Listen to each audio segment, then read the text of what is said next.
Le livre papier quand même a besoin d'une petite apologie aujourd'hui, notamment dans les contextes de l'agression numérique. C'est une apologie de type cognitif.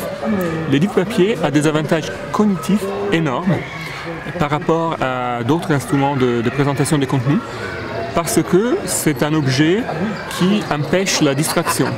Donc vous n'avez que les contenus qui vous est livrés par les livres et pas des contenus qui sont à côté, comme les messages instantanés qui vous arrivent à n'importe quel moment, la mise à jour des news, etc.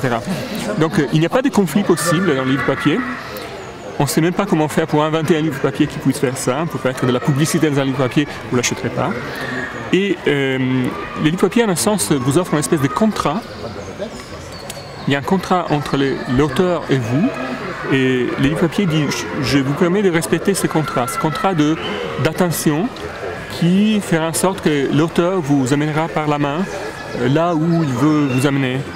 Ça a des conséquences aussi pour l'éthique de l'écriture, je trouve. Enfin, si vous écrivez aujourd'hui pour un système numérique dans lequel votre texte va être en compétition avec des images, avec des messages instantanés, etc., votre rhétorique va changer. Vous avez besoin des choses beaucoup plus fortes, beaucoup plus immédiates, et les temps d'élaboration, la patience qui est nécessaire pour comprendre des choses difficiles n'est plus vraiment au rendez-vous. Je ne pense pas que l'expansion colonialiste du numérique soit irrésistible, en fait. Il y a des choses sur lesquelles on a des formes de résistance qui sont déjà tout à fait présentes et parfaitement raisonnables. Là où la question est compliquée, c'est là où il y a des régions qui sont disputées, comme dans le cas du livre. Et là, le colonialisme dit, bon, comme on peut les numériser, il faut les numériser. Basta. Moi, j'ai dit non. Il faut regarder au cas par cas. Comme on l'a vu pour les votes électroniques, ça ne marche pas.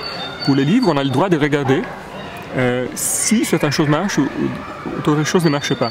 L'école est un point important parce que c'est là qu'on forme les lecteurs. On forme les lecteurs dans la famille essentiellement.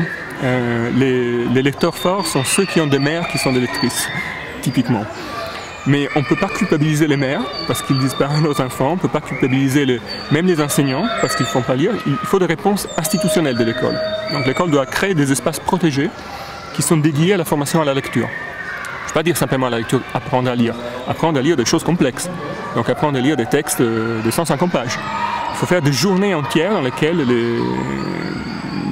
les étudiants, les écoliers passent du matin au soir leur temps à lire, pour apprendre que la lecture est possible. L'école a aussi cette mission, je dirais, de montrer que certaines choses sont possibles auxquelles la société ne pense pas.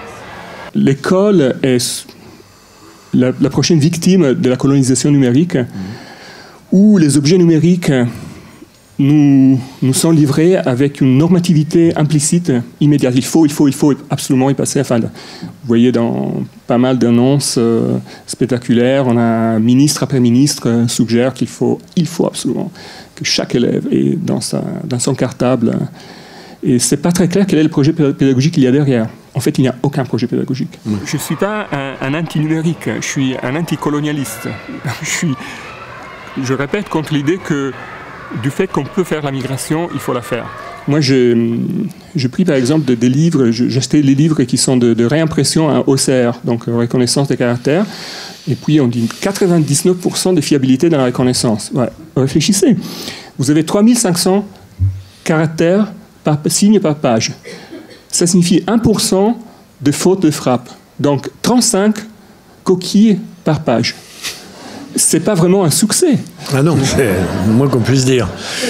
Donc 99% sont des chiffres qu'on vous jette à la figure comme ça, vous faisant penser que c'est vraiment très fiable. Il faut négocier. Il faut rentrer doucement, et même parfois pas trop doucement, dans les arguments des colonialistes numériques. Il faut négocier. Mais comme je le dis, il y a deux extrêmes ici. Un extrême, il faut refuser absolument. Les votes électroniques, par exemple, il faut le refuser. Un extrême d'émancipation, et c'est le terrain au milieu qui est le terrain disputé. Et dans ces terrains, il n'y a pas une réponse uniforme, il faut négocier au cas par cas.